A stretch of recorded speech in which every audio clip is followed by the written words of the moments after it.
Point des chantiers qui a été investi dès le 17 novembre après la première manifestation.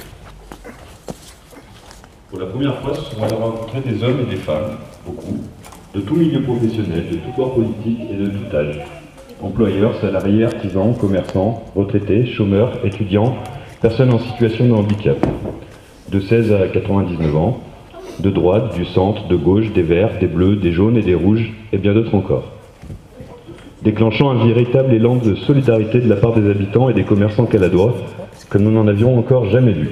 Ce sont parfois jusqu'à 200 personnes qui se rassemblaient au même moment sur le rond-point. En temps normal, celles-ci ne se seraient peut-être jamais adressé la parole. Et si elles l'avaient fait, leur discussion aurait rapidement été tournée vers ce qui les différencie, les oppose. Au lieu de ça, le rond-point a permis que les échanges s'orientent vers ce qui unifiait et rassemblait. Et il est devenu rapidement très agréable de s'y rendre, malgré la pluie, la boue et le froid. De liens forts s'y sont créés, des amitiés improbables se sont construites. En même temps que se préparaient les différentes manifestations, opérations de blocage de l'autoroute, de péage gratuit, de blocage des impôts ou actions de tractage, entre autres, pour protester contre la politique menée par le gouvernement, c'est devenu un espace d'échange, d'inventivité, de débat, où des idées alternatives pour construire le futur ont commencé à émerger. Quand celui qui a une idée peut discuter avec celui qui a les moyens de la mettre en œuvre, et que celui qui a les compétences pour la réaliser échange avec ceux qui sont prêts à aider pour que ça aille vite, alors tout devient réalisable. Face à ce gouvernement élu par seulement 15% de la population française, le peuple essaye de se faire entendre.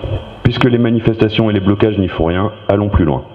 Et parce que le gouvernement n'est rien sans le peuple, c'est donc au peuple de s'écouter les uns les autres et de se rendre le droit de s'exprimer. La création de cette assemblée participative est née de ces échanges sur un rond-point. Elle a pour but que tout le monde, gilet jaune ou non, ait la possibilité de s'exprimer et d'être acteur de la vie en société. D'abord au niveau local, puis nous l'espérons au niveau national. C'est dans le même état d'esprit que nous avons réclamé au maire de Villefranche et des communes alentours l'ouverture de cahiers de doléances dans leur mairie, comme l'avait conseillé M. Macron.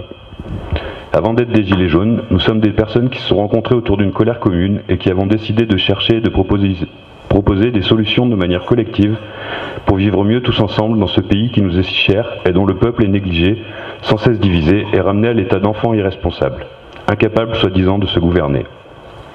Avant d'être des gilets jaunes, nous sommes des gens d'ici, des gens comme vous, nous sommes vous. Merci.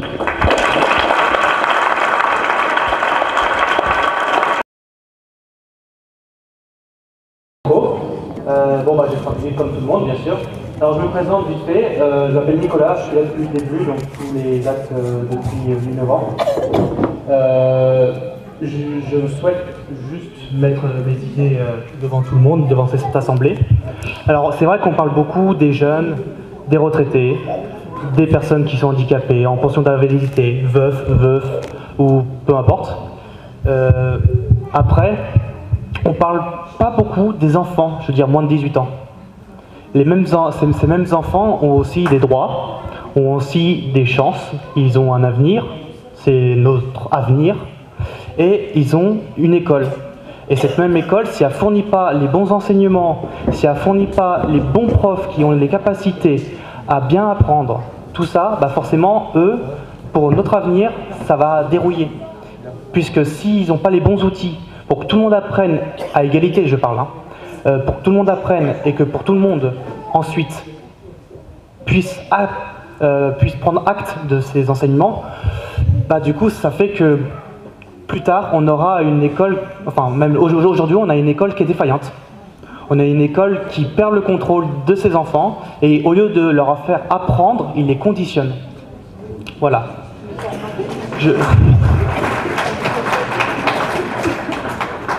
Alors je souhaite aussi aborder un sujet qui est un sujet tabou pour beaucoup de monde et qui est un sujet non tabou, notamment pour moi parce que j'en parle sur ma chaîne YouTube, qui est la pédophilie. Alors je souhaite le parler parce que mine de rien, on disait toujours avant c'était en famille. Sauf qu'aujourd'hui c'est en famille toujours, certes, mais pas que. Il y a aussi des réseaux comme la mafia, comme beaucoup d'autres. Et voilà, c'était juste pour vous dire que c'est un point de revendication qu'il faut mettre aussi à l'idée et à l'initiative pour le supprimer. Supprimons la pédophilie, voilà.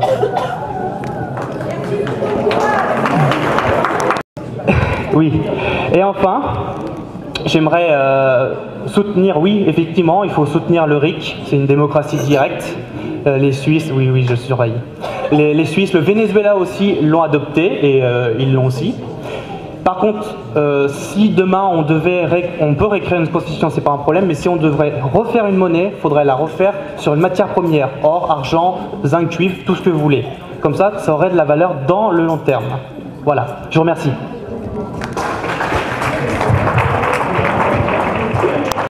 Oui, moi je voudrais revenir sur, tout à l'heure on a parlé de Maastricht. Oui, il faut démanteler toute cette oligarchie qui a été mise en place via Maastricht, mais bien d'autres traités européens qui sont inacceptables et insupportables. Savoir Maastricht, c'était l'avènement de l'euro. Et que si en 1968, oui, mais c'est à cause de Maastricht qu'il y a eu l'euro.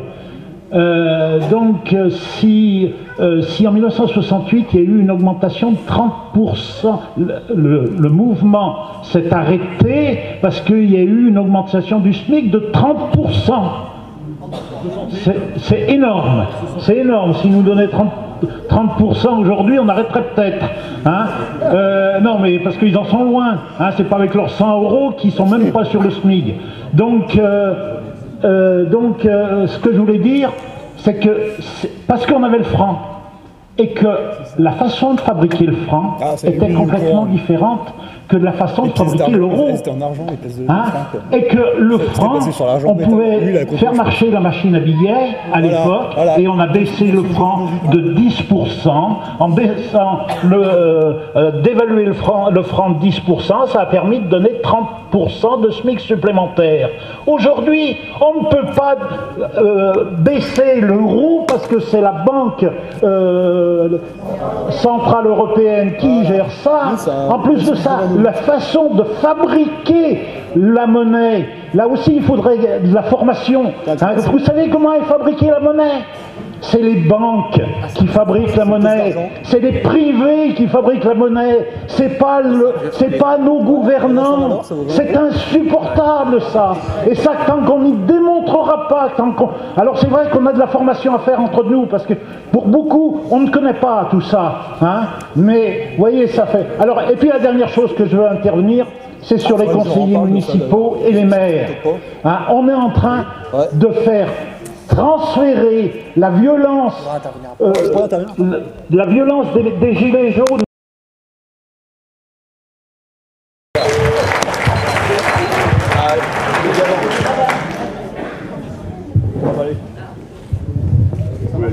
Ça marche? Ouais.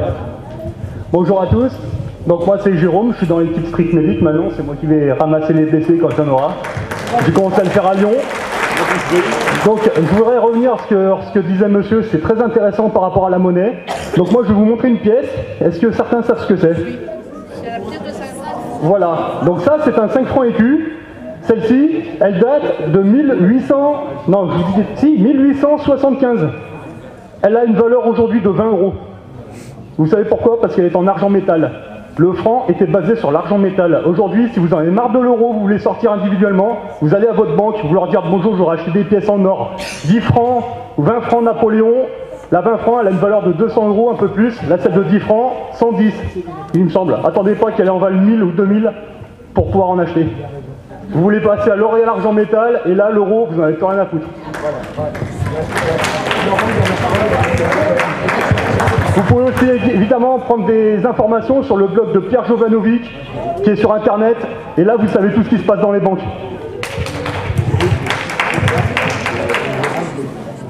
Là, mais eux, ils sont cons, hein. Vous avez interdit de prendre de prendre des photos. Comme je veux dire, pour les pages Facebook, on a déjà tous notre photo, la police a notre photo à tous, elle connaît notre nom. L'autre fois j'ai été interpellé par un gendarme et il connaissait mon nom. Voilà. Alors bon, voilà, je sais pas à quoi ça sert de ne pas prendre des photos.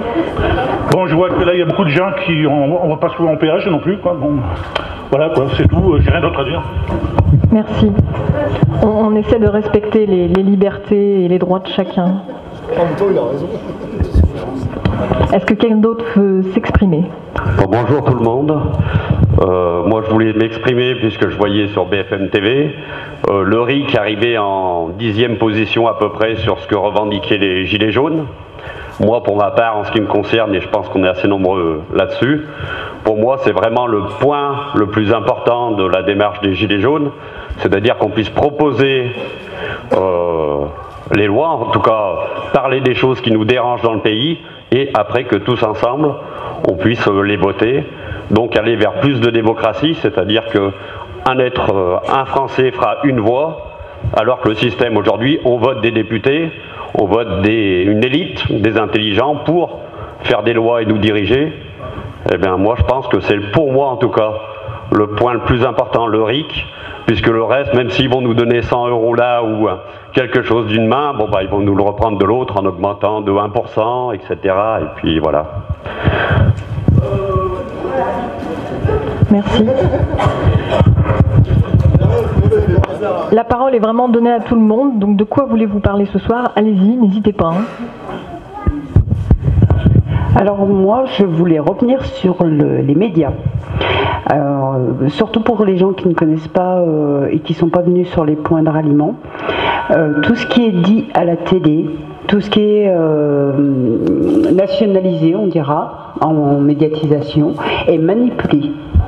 Parce que nous sommes sur le terrain, et tout ce qui se passe sur le terrain et ce qu'on voit à la télé, ce n'est absolument pas ce qu'on peut vivre sur le terrain. Voilà, donc je voulais bien le préciser, aller sur des sites indépendants, il y a des sites médias indépendants, et je pense qu'il faut se renseigner ailleurs que sur la télé. Voilà. Merci. Monsieur Milou de derrière. Oui, bonsoir. Donc par rapport au RIC, je pense que c'est quelque chose d'essentiel. Il faut savoir quand même que l'Europe et les lois européennes prédominent sur les lois françaises et qu'il faut déjà quitter l'Europe avant de partir pour un RIC. Merci. Je vais revenir sur les interventions des journalistes. Je veux dire, ils avaient des envoyés à peu près sur tout le terrain. Pas une seule fois, ils se sont donné la peine de comptabiliser. Ils se sont contentés de dire, le ministère de l'Intérieur nous dit que ça fait tant. Mais je veux dire, ils étaient sur place, ils voyaient les poules. Ils pouvaient facilement, eux, faire un compte et dire désolé, mais les chiffres, c'est pas ça du tout. Et ça a duré pendant 3 semaines, 1 mois, c'était scandaleux. Merci. Bonsoir à tous. Bonsoir. Tout le monde un petit peu me connaît, je l'imagine, enfin la plupart. Non, bon Fabrice, j'ai fait les actes comme beaucoup de gens sur les ronds-points, enfin bref. Bon, j'ai pas beaucoup de temps donc je vais aller à l'essentiel. Alors, 3 points rapides. Le premier, pour me donner du baume au cœur, sondage qui est sorti hier, 67% des Français soutiennent le mouvement.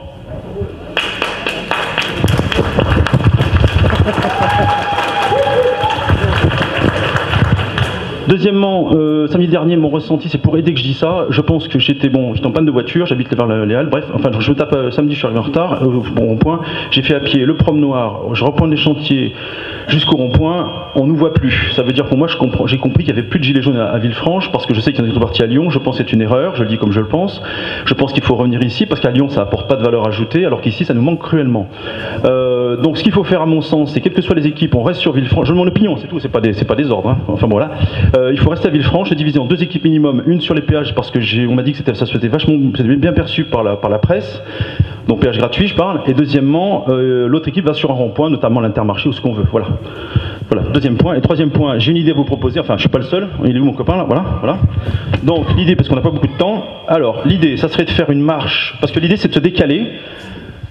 L'idée c'est de se décaler, tu me coupes, se faire voir au niveau de la presse nationale, etc. En disant tiens, on fait un truc complètement décalé, un peu loufoque. Moi je suis très humour second degré. Comme vous savez, le second degré c'est dire l'inverse de ce qu'on pense dans un contexte particulier. Alors je vais aller vite parce que j'ai pas beaucoup de temps. Alors, l'idée ça serait de faire une marche, ça s'appellerait une marche le samedi de 11h à midi, etc. Ça s'appellerait les Gilets jaunes Villefranche-sur-Saône, la marche de l'humour contre Macron. On ferait des pancartes, j'en ai 8 à proposer, puis mon copain en a plusieurs aussi. Ça serait, la première pancarte, ça serait, il faut imaginer le truc, hein, d'accord, voilà. Macron, on t'aime. Vous voyez, je suis ravi que ça vous fasse rigoler. T'as vu oui, oui, oui, sur l'Élysée, là, le truc où ils vendent des merdes, là. Faisons une cagnotte pour payer les vacances de Brigitte et Emmanuel. Ils ont fait le même truc, ils copient, mais ils m'arrêtent. Ouais, on s'est ouvert. Hein. Baisse générale des salaires. Vous imaginez la scène avec la marche, etc. Enfin, moi, ça me fait pas de rire. Hein. Après, il y a toutes les retraites à maximum 200 €. Un truc bien marrant. Ils sont en train de... Les médias disent la vérité. Vive le flashball. Analysé, mais par contre, les autres, ils sont en train de faire un tabac à côté. CRS, policiers et gendarmes, on vous adore. C'est pas marqué Macron. Et la dernière, c'est Vive BFM TV. C'est bien. Vas-y, à toi. Il y en a d'autres, mon copain en a d'autres. Allez-y, vendredi. Non, j'allonge pas. On essaiera de faire preuve d'imagination tous ensemble. Merci. Voilà. Donc l'idée, c'est de savoir si ça vous plaît ou ça vous plaît pas. Merci. Il n'y a plus que les jaunes, regardez ce qu'on a. Quelqu'un d'autre veut-il prendre la parole? J'ai plus le nom du site, je me rappelle plus. Putain, je suis con. Ah, mais je suis con, j'aurais dû le prendre, j'aurais dit les gars. Oui, bonjour, c'est Gérard, je suis paysan, moi. Il ne doit pas en avoir beaucoup dans la salle. Et j'ai l'habitude de dire, je suis paysan, mais je ne suis pas un exploitant agricole. Je fais une petite différence qui a toute son importance. Alors moi, je voudrais dire trois choses, là, tout de suite. Oui à la présence à Villefranche. Oui, il faut être présent, et j'avais marqué sur le site internet, il faut être présent dans plusieurs ronds-points en même temps, même si on n'est que 4 ou 5, pour que la population nous voie de partout, de partout, de partout. Voilà, ça c'est une chose. Une deuxième chose, il circule beaucoup sur les sites, on peut être élu que si on a un casier judiciaire vierge. Et eh bien, c'est une chose... Ben moi je pourrais jamais être élu parce que j'ai un casier judiciaire qui n'est pas vierge, parce que j'ai fauché des OGM. Alors les lanceurs d'alerte, il va falloir qu'on y pense sérieusement si on a une telle revendication. Parce que les lanceurs d'alerte, eh bien, oui, ils peuvent faire... Et puis il y aura des gilets jaunes qui vont être des condamnés, donc ils ne pourront pas être élus. Donc il faut se poser ce genre de questions avant d'y lancer. Hein. Et puis la dernière chose que je voudrais dire, eh bien, c'est sur la TVA. Moi, je suis pour une suppression de la TVA pour les produits de première nécessité. Et une suppression de TVA sur tous les produits alimentaires qui seraient bio. Alors pourquoi ça? Parce que disons que c'est une façon aussi de répondre à l'exigence climatique et au changement climatique, et en faisant baisser le prix du bio grâce à la non-TVA, eh bien ça pourrait permettre aux paysans d'avoir une somme un peu plus importante. Ça c'est une chose, mais je suis aussi pour la baisse de la TVA pour les voitures de moins de 4 chevaux. Alors après, le curseur, où c'est qu'on le met, de moins de 4 chevaux, qu'on divise par 2 au moins la TVA pour ceux-là. Par contre, celle qui ferait plus de 8 chevaux, eh bien, carrément la passer à 30 ou à 40%. Voilà déjà dans un premier temps ce que j'ai à dire. Merci. Merci. Moi, je voudrais juste remercier la dame qui est là-bas au fond, avec sa béquille, que je vois tous les jours quand je pars au boulot, qui est tous les jours sur son rond-point, et qui, elle, au moins, est là tous les jours avec son drapeau, du matin au soir. Et cette femme, je voudrais qu'on l'applaudisse parce qu'elle y est tous les jours quand je pars au boulot.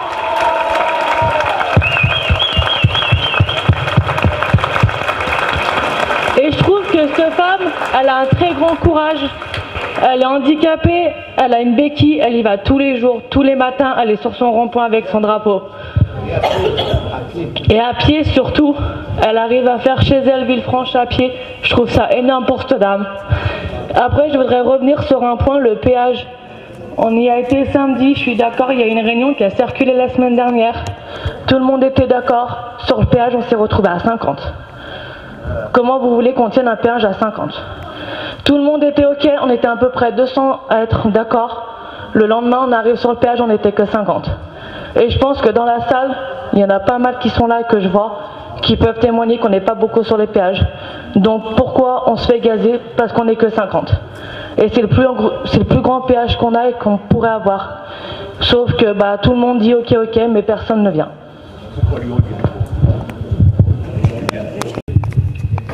J'étais étudiant en mai 68 à Paris. Vous voyez, le temps a passé.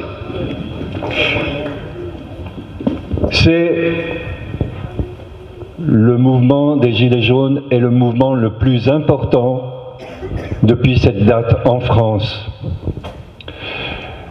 Pourquoi? Parce que il sort des clous habituels. Et ça, nos dirigeants n'aiment pas du tout ça. N'aiment pas du tout qu'on les interpelle d'une autre manière. Et ça, c'est essentiel. Il faut absolument que vous gardiez ça. Vous les mettiez en porte-à-faux continuellement. Parce qu'eux, ils nous obligent à rentrer dans les clous continuellement. À voter, par exemple. Et on voit que ces votes régulièrement, eh bien, ils ne changent pas grand-chose. Et qu'il n'y a aucun contrôle sur nos élus entre deux élections, entre les dirigeants. Aucun contrôle. Ils n'ont pas de compte à rendre. Ils n'ont pas à faire des réunions comme aujourd'hui pour dire voilà ce qu'on a fait, que ce soit au niveau national ou au niveau local. Alors, ne lâchez rien. Ce que je voudrais dire pour terminer, c'est que on n'a jamais vu dans aucun pays, à aucune époque de l'histoire, des multinationales, des riches, des rentiers, des gens qui héritent qui héritent régulièrement ou qui font hériter leurs enfants, des riches qui continuent à être riches, qui reproduisent la même société génération après génération. On n'a jamais vu ces gens-là changer si on ne va pas le chercher les choses. C'est pas en leur demandant gentiment « Est-ce que vous voulez faire la charité autour de vous ?» C'est pas vrai ça. C'est en allant chercher. Donc continuez à chercher. Merci. Ça me hérisse depuis longtemps. C'est nous qui fournissons l'argent des budgets de l'État et des communes par notre travail et on n'a aucun regard là-dessus. Et moi j'aimerais bien qu'on mette dans les revendications qu'on puisse donner notre avis sur la répartition du budget, d'abord dans les communes, quelles sont les priorités, éducation, santé, culture, loisirs, je ne sais pas. Mais je trouve pas normal qu'on ne demande pas notre avis, c'est notre argent et ils en font ce qu'ils veulent. Donc voilà, et comme c'est dit aussi, si on ne va pas chercher les choses, on les a jamais. Donc effectivement, il faut aller les chercher. Voilà.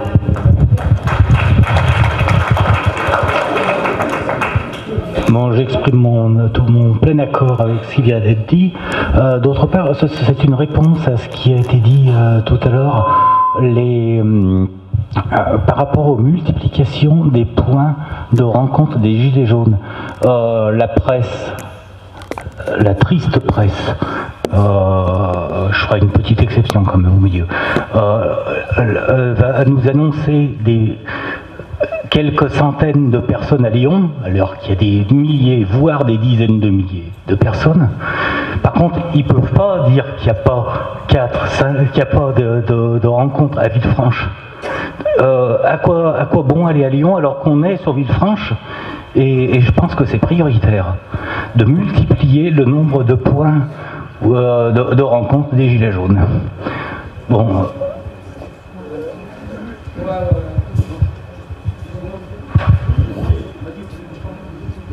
Faites-vous passer le micro, allez-y. Ouais. Je suis ravi de ce que... Juste 10 secondes. Je suis ravi de ce qu'il dit parce que c'est dans le sens de ce que tout à l'heure j'ai dit, puis on est plusieurs à le partager, pas beaucoup.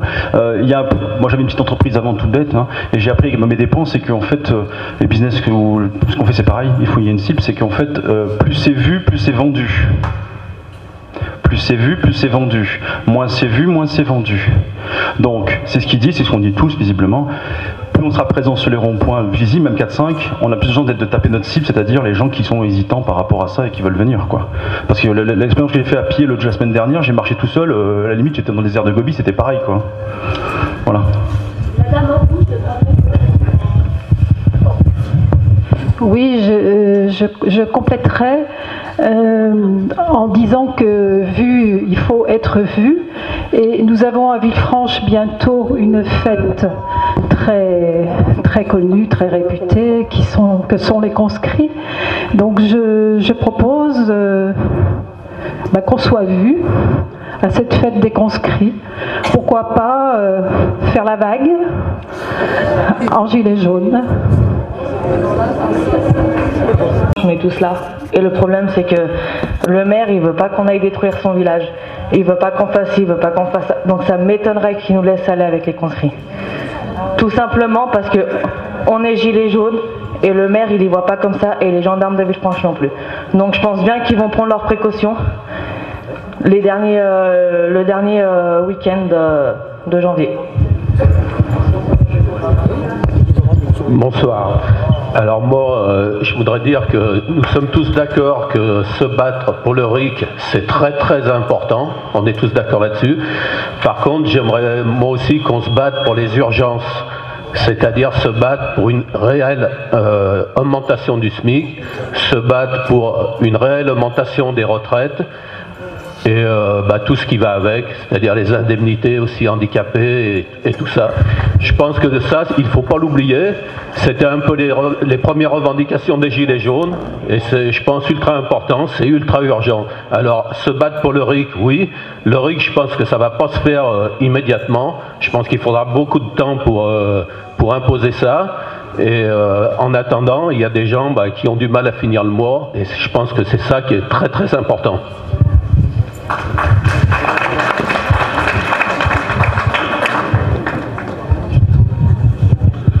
Bon, moi tout à l'heure j'ai entendu que vous parliez de la défilé à Lyon à la place Bellecour. Bon, ben c'est très bien, c'est très joli, place Bellecour, les terreaux, la rue piétonne, tout ça. Mais bon, moi j'ai vu les vidéos, il y a pas mal d'accidents. Je sais pas si vous avez vu les vidéos sur Lyon, c'est très violent. Et bon, il y a des jeunes qui ne savent pas toujours bien se contrôler, quoi, tout ça. Bon, alors moi je voudrais pas qu'il y ait un accident grave à cause de quelqu'un qui a appelé à défiler à Lyon. Je pense qu'au péage ça se passe quand même plutôt assez bien. Voilà. Moi je m'appelle Franck. Alors d'abord je voulais dire et répéter qu'il faudra tous s'armer de patience et surtout ne pas gâcher nos forces. Il fait froid et il faudra bien penser que les beaux jours doivent donner lieu à quelque chose de beaucoup plus fort. Imaginez un mois de mai 2019. Donc il ne faut pas gâcher ses forces, gardez vos forces les ouvriers, comme disait Coluche. Attention à ça. Deuxièmement, je voulais soutenir monsieur qui a parlé de l'Union européenne, tout en raccordant sur monsieur qui veut une baisse de la TVA. On avait jadis une TVA à 33% pour les produits de luxe. Il faudrait qu'elle baisse pour les produits de première nécessité. Moi, je suis frigoriste, je travaille avec des restaurateurs. Les restaurateurs, il était question de leur baisser la TVA à un moment, parce qu'ils payent un différentiel de 14% de TVA sur chacun des repas. Pour eux, c'est juste une catastrophe de payer sa TVA en fin de mois, en trimestre. Et l'Europe a dit non. Les Allemands ont dit non à toute forme de baisse de TVA parce que eux, ils n'aiment pas ça en Allemagne. Donc, tant que nous ne sommes pas sortis de l'Union européenne, de l'euro, voire de l'OTAN, pardon, eh bien, nous ne pourrons strictement rien faire, ni au niveau économique, ni au niveau institutionnel, ni sur aucun plan démocratique. Alors, vous avez des sites qui vous ont été donnés, je trouve que ce papier est un peu tendancieux, mais je sais de qui ça vient. Ceci dit, je dirais autre chose. Ceci dit, les moutons enragés, il y a quelques bons sites là-dedans. Les moutons enragés vous expliqueront un certain nombre de choses à propos de l'Europe, et le site Agoravox c'est très bien aussi. Il y a beaucoup d'autres sites à voir pour...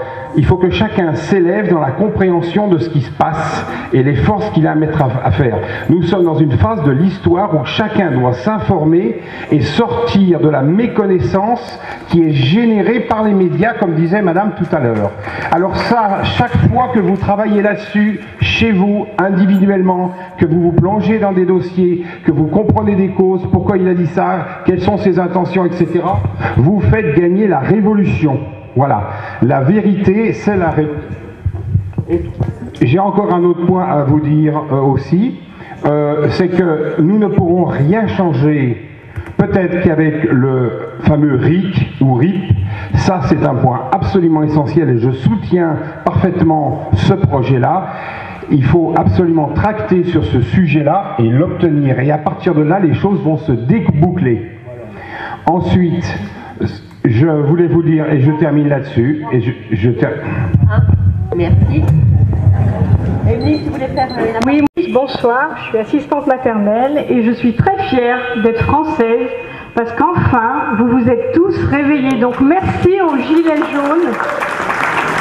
Je vous soutiens. Alors moi, je fais beaucoup de marches pour le climat et il y en a une le dimanche 28 janvier, place des terreaux à 15h. Donc vous êtes les bienvenus, ce sont des marches pacifiques où on échange des idées et on rencontre en effet du monde.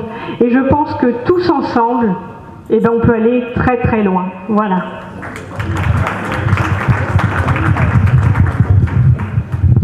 Bonsoir tout le monde. Voilà, moi je voudrais rebondir ce qu'a dit Emeline.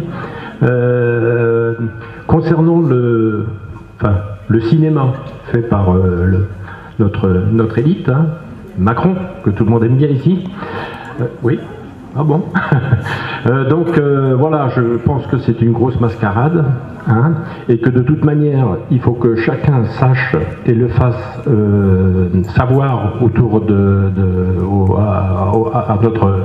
à notre entourage, c'est que Macron actuellement est en train de préparer les élections. Les élections. Alors moi j'ai qu'une peur, d'accord, c'est qu'ils se retrouvent en première position, les marcheurs là, qui se retrouvent en première position pour les élections européennes. Merci. Donc voilà, je tenais à ce que chacun le sache, qu'il est en pleine préparation de sa campagne électorale. C'est ce qu'il est en train de faire d'ailleurs, hein, parce que bon, on n'est pas dupe. Donc je voudrais que chacun fasse le message autour de chacun. Voilà.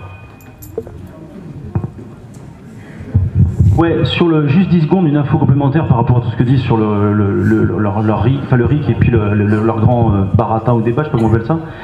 J'ai vu un article de presse qui sort tout à l'heure et en fait, je sais pas ce que ça vaut, mais c'est un membre du gouvernement qu'on fait parler et qui dit qu'en fait ils veulent samedi nous shooter complètement au niveau des gilets jaunes, à savoir shooter, j'entends, je dis attention.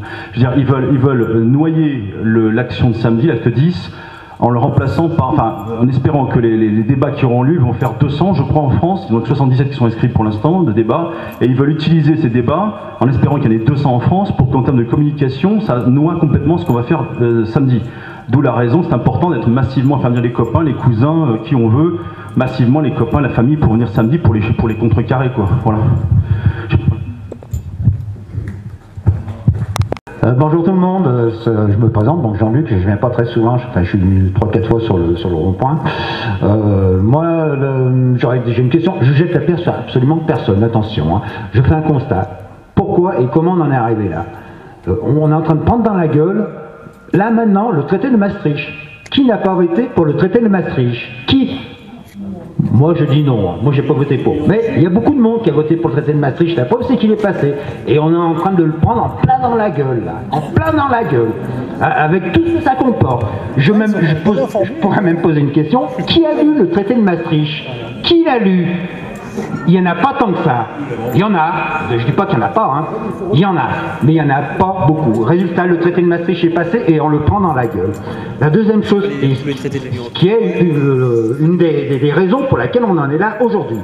La deuxième chose, il y a une personne, alors je ne jette pas la pierre encore une fois, hein, qui a dit les conseils municipaux où passe notre argent et compagnie.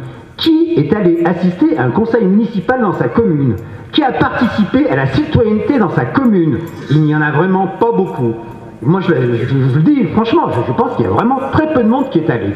Alors après, on ne fait pas son acte citoyen, on ne participe pas à la citoyenneté dans notre pays, et après il nous tombe ce qui nous tombe sur la gueule aujourd'hui. Et on en arrive là. J'ai fait la parole, je crois. Elle peut répondre. Tout le monde en a des choses à dire. Les gilets jaunes, ça a commencé pour le pouvoir d'achat. Le pouvoir d'achat, ça commence à se mettre dans un côté et on vire tous côté Eric. On a besoin de ça aussi. Mais que ça une chose, moi j'ai travaillé en Suisse pendant plusieurs années, le RIC, ça ne sert à rien. Parce qu'on va voter tous contre et de l'autre côté, on va dire, on fait comme on veut. Et c'est comme si on n'a rien fait. Et dans ce moment-là, on est en train de passer du temps pour le RIC, l'autre, et le train de prendre du temps jusqu'au mois de mai, et après il va nous coincer complètement. Pouvoir d'achat, on ne l'aura pas. Et le RIC, on ne pourra rien faire non plus avec. C'est tout. Bonsoir. Bonsoir. Alors j'ai quelques trucs, je parle fort. Hein. J'ai quelques choses. Alors comment? On a 3 minutes, une de plus pour un retraité à 4 minutes. Et moi je suis retraité, je suis ouvrier avec une petite retraite. Et pourquoi on en est là aujourd'hui? Je fais partie, il a partie d'une organisation syndicale. On avait l'impression d'être impuissants. Les partis politiques, on avait l'impression d'être impuissants. Macron nous a écrasés. Aujourd'hui, le mouvement des Gilets jaunes, c'est un mouvement qu'on respire. On rajeunit. Et j'espère que toutes les personnes qui sont là, ils viendront samedi au rendez-vous rituel, le samedi à 10h. Et là, on décidera de l'action à faire. Parce qu'on va peut-être décider dans une salle, mais en sortant de la salle, on ne va pas savoir combien on va être samedi. Il faut que tout le monde vienne, là, on est 300, samedi au rendez-vous à 10h, et on décide ensemble. On met de côté. Ça fait 2 mois et demi... Merci, devant. Ça fait 2 mois et demi que je lutte, avec... comme je peux, après on fait chacun comme on peut, 2 mois de lutte, et je tiens à remercier des gars qui ont monté la cabane, qui sont peut-être plus là aujourd'hui. Il faut remercier tout le monde. Ceux qui sont du premier jour, à ceux qui viennent aujourd'hui, il faut remercier tout le monde. Notamment, ce mouvement est important parce qu'on a rencontré des gens qui ne savent pas prendre la parole, comme nous.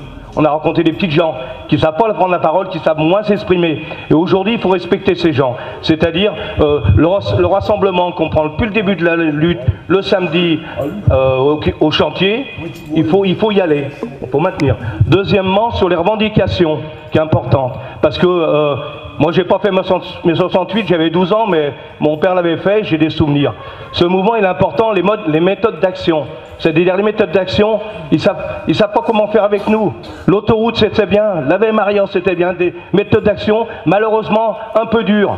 Si on refait nos petits trains-trains quotidiens, ils ont gagné. Si on fait des actions dures, alors dur, ça veut dire pas violence, une certaine violence qui, non mais je me comprends, il faut les gêner, les emmerder, il faut les emmerder, on n'est pas là pour, alors ça fait avancer, qu'est-ce qui a fait avancer les choses aujourd'hui? Si on est là aujourd'hui, si dans la France il y a des milliers de personnes qui sont comme nous en train de discuter, pourquoi? Parce qu'il y a eu malheureusement peut-être des mouvements assez forts qui ont mis en cause Macron. Macron c'était le roi, c'était la mère Thatcher Macron.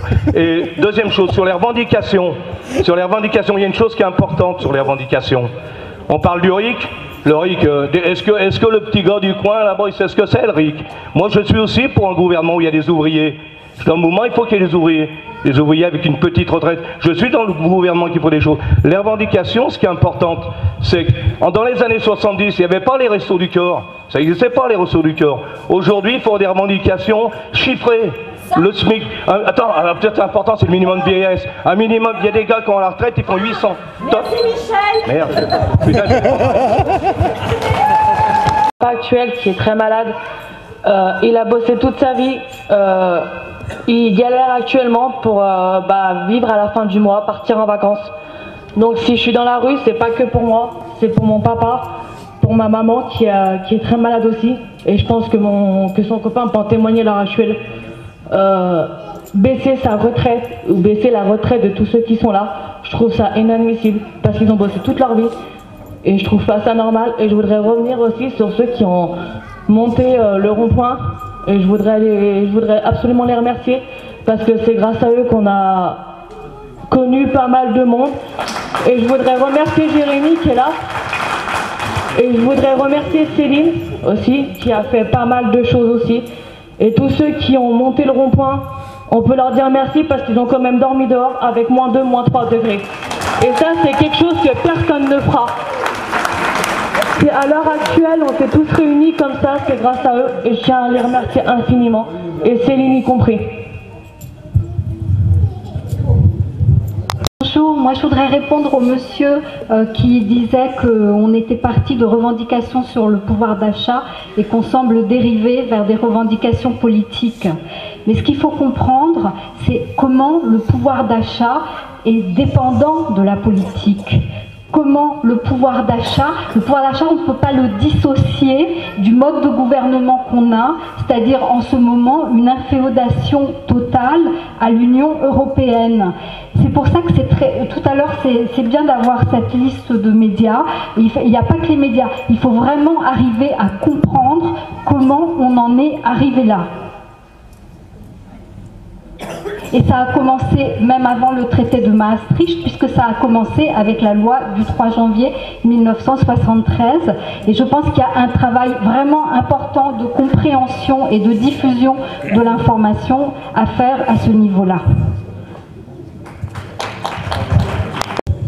Oui, je voudrais parler d'une question qui est difficile, vous allez voir. J'habite Villefranche, et à Villefranche, vous avez des quartiers, Belleroche, Belligny, Le Garret, Troussier, dans laquelle vit pour 80%, 90% maintenant, une population des habitants d'origine étrangère, dont une très grande partie est français. Or, pour l'instant, force est de reconnaître, et on est là pour le prouver, que cette partie très importante de la population, à Villefranche, cette partie de la population représente un tiers, plus d'un tiers et presque la moitié dans quelques années. Force est de reconnaître que cette partie de la population qui vit les conditions les plus détestables et qui a le plus intérêt à un changement radical de société, cette partie de la population n'est pas là. Donc moi, la question que je me pose et qui me préoccupe beaucoup, c'est comment est-ce que cette partie de la population qui peut être la plus déterminée, puisque celle qui a le plus intérêt au changement de leurs conditions de vie, de leurs conditions de santé, de leur avenir, du chômage, etc. Comment est-ce que cette partie de la population peut être mobilisée? Voilà. Je l'ai oublié. Donc on a tracté samedi, dimanche, dans la rue Nat, au marché couvert, même lundi. Moi, personnellement, j'ai donné des tracts, j'ai parlé à cette population. Je leur ai vivement conseillé de venir ce soir, d'en parler autour d'eux. Je pense peut-être qu'ils ont peut-être un peu peur, un peu d'a priori. Mais je vous assure, moi personnellement j'ai essayé et je pense qu'ils sont, bon, ils vont entendre que ça s'est bien passé et je pense qu'ils vont arriver petit à petit parce que comme à Lyon, j'ai vu dans certains quartiers, ils ont dit eux ça fait 25 ans qu'ils sont gilets jaunes.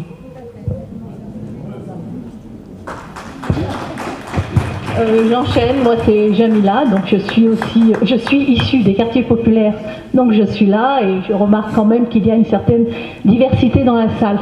Ce que je voulais faire remarquer en tout cas, c'était que a priori on pense par catégorie, mais il y a aussi une catégorie qui manque, c'est de dire qu'il n'y a pas beaucoup de jeunes aussi dans la salle. Donc si, voilà, je pense qu'il y a une formation intellectuelle qui nous oblige à penser de cette manière, mais les quartiers populaires en France représentent environ une population de 7 à 8%. Donc s'il y a 7 à 8% de personnes issues des quartiers populaires, à ce moment-là on pourra dire qu'ils sont représentatifs ici dans la salle de ce qu'est la France. Voilà, je voulais juste apporter une correction par rapport à notre vision du monde et des choses.